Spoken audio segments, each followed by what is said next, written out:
السلام علیکم ورحمۃ اللہ وبرکاتہ۔ اس وقت میں آپ کے سامنے سورہ الملک کی آیت نمبر 15 سے لے کر 18 تک کا ترجمہ پیش کر رہا ہوں، سماعت فرمائیے۔ اعوذ باللہ من الشیطان الرجیم، بسم اللہ الرحمن الرحیم۔ وہی تو ہے جس نے تمہارے لیے زمین کو تابع کر رکھا ہے، چلو اس کی چھاتی پر اور کھاؤ خدا کا رزق، اسی کے حضور تمہیں دوبارہ زندہ ہو کر جانا ہے۔ کیا تم اس سے بے خوف ہو کہ وہ جو آسمان میں ہے تمہیں زمین میں دھسا دے اور یہ کہے کہ یہ زمین جھکولے کھانے لگے؟ کیا تم اس سے بے خوف ہو کہ وہ جو آسمان میں ہے تم پر پتھراؤ کرنے والی ہوا بھیج دے؟ پھر تمہیں معلوم ہو جائے گا کہ میری تنبیہ کیسی ہوتی ہے۔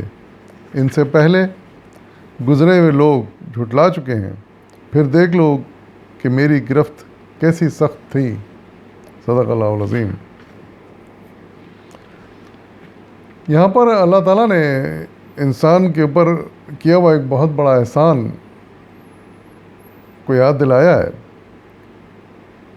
اور وہ یہ کہ زمین جس پر انسان بھیجا گیا اور آباد کیا گیا، اس زمین کو اللہ تعالیٰ نے انسان کے لیے ہر لحاظ سے سوٹیبل بنا دیا ہے۔ اس کی آب و ہوا، اس کی زمین، اس کا پانی، ہر چیز اس کے انسان کے لیے بہت ہی سوٹیبل ہے۔ جیسے جیسے انسان سائنسدان اور سیاروں کا مطالعہ کر رہے ہیں تو پتہ چل رہا ہے کہ کسی سیارے میں بے انتہا گرمی ہے، کسی سیارے میں بے انتہا سردی ہے، کسی سیارے میں اتنی تیز ہوائیں چل رہی ہیں کہ حیات ممکن ہی نہیں ہے، کسی سیارے میں پانی ہی نہیں ہے جس سے حیات کی جو بنیاد ہے۔ لیکن زمین ایک ایسا سیارہ ہے اب تک کے دیکھے نہ جانے والے سیاروں میں جو سب سے زیادہ مناسب ہے انسان کی زندگی کے لیے۔ اسی لیے اللہ تعالیٰ ارشاد فرما رہے ہیں کہ زمین کو تابع کر رکھا ہے، یعنی تمہارے لیے کیپچر کر دی گئی اس کی ساری چیزیں، اس کی آب و ہوا، اس کا پانی، اس کی زرخیزی، ہر چیز تمہارے لیے کیپچر گئی۔ تم اس کو کھاؤ پیو، اس کو استعمال کرو۔ اور یقیناً انسان پھر چونکہ اللہ تعالیٰ نے عقل بھی دی ہے انسان کو، تو انسان یہی کام کرتا چلا آ رہا ہے جب سے آیا ہے دنیا میں، کھیتی باڑی اور یہ وہ، اس زمین کو ہر طرح استعمال کرتا رہا ہے انسان، اس سے فائدہ اٹھاتا رہا ہے۔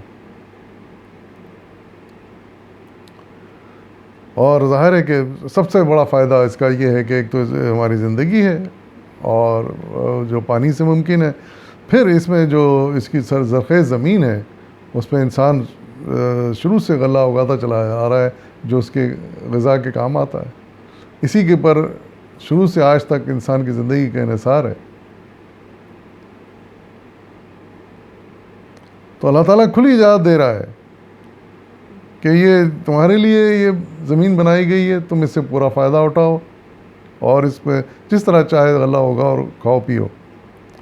لیکن یہ بات پھر یاد رکھو کہ یہ کس نے کیا ہے سب کچھ، یہ نہیں بھولنا چاہیے، یہ سمجھنا بھی چاہیے اور یاد بھی رکھنا چاہیے کہ یہ سب کچھ کرنے والا اللہ تعالیٰ ہے، اوپر والی ذات ہے، جس نے زمین جیسی جگہ کو ہمارا جائے قرار دیا اور ہمیں یہاں پر پھلنے پھولنے کا موقع عطا فرمایا۔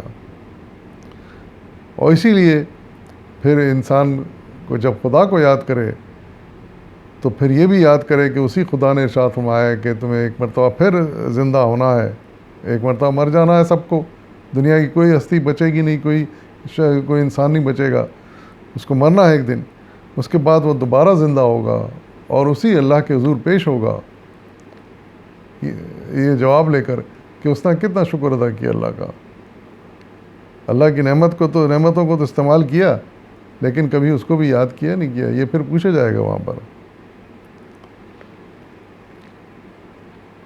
اور یہ دنیا میں اللہ تعالیٰ دنیا میں ہی عذاب جب چاہے نازل کر سکتا ہے، جیسا عذاب چاہے نازل کر سکتا ہے، اور اس کی چند مثالیں یہاں دی گئی ہیں۔ یعنی انسان اگر اس کی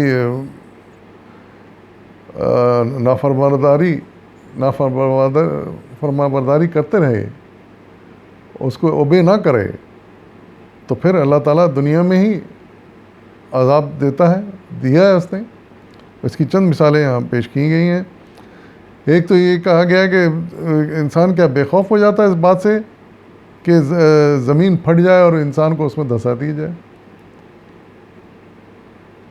تاریخ کا مطالعہ کریں تو پتہ چلتا ہے کئی مرتبہ ایسا ہو چکا ہے کہ زمین پھٹی ہے اور اس میں آبادیوں کی آبادیاں سما گئی ہیں، دفن ہو گئی ہیں۔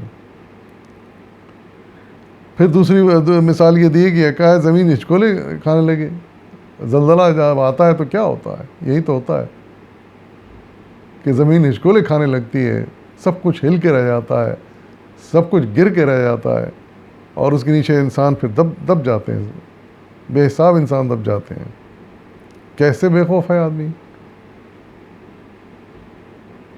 پھر ایک اور مثال دی گئی ہے کہ وہ جو آسمان میں تم پر پتھراؤ کرنے والی ہوا بھیج دے۔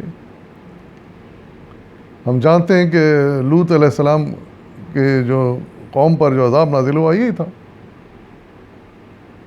ایسی ہوا آئی جس کے ساتھ ایسے پتھر آئے کہ وہ پتھر انہیں مار مار کے انسانوں کو ختم کر دیا، اور بھی انہی پتھروں کے تلے دب گئے انسان۔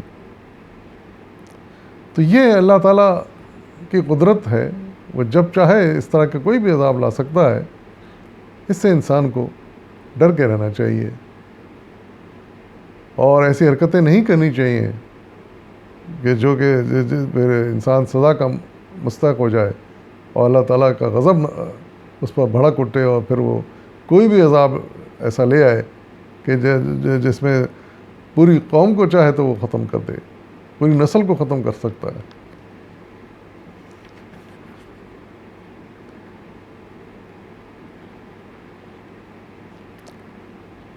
لیکن انسان ہے کہ جھٹلانے سے باز نہیں آتا، اپنے حرکتوں سے باز نہیں آتا۔ حالانکہ اللہ تعالیٰ نے اس طرح کی سزائیں تاریخ میں بہت سے قوموں کو دی ہیں، بہت سی نسلوں کو دی ہیں، لیکن پھر بھی انسان ان سے ڈرتا نہیں ہے، جبکہ اسے ڈرنا چاہیے اور سمجھنا چاہیے کہ یہ ایسے عذاب جو پہلے کی نسلوں پہ، قوموں پہ نازل ہو چکے ہیں، وہ ہم پہ بھی نازل ہو سکتے ہیں۔ اس لیے حتی الامکان اس کی نافرمانی سے بچنے کی کوشش کرنا چاہیے انسان کو، اور یہی اللہ تعالیٰ تنبیہ ان آیات میں اللہ تعالیٰ نے کی ہے۔ اللہ تعالیٰ ہم سب کو توفیق عطا فرمائے کہ ہم اس سے ڈریں، اس کے عذاب سے ڈریں، اس کی رحمت کے طلبگار ہوں، اور حتی الامکان نافرمانی سے بچیں، اس کی فرما برداری کریں۔ وآخر دعوانا الحمد للہ رب العالمین۔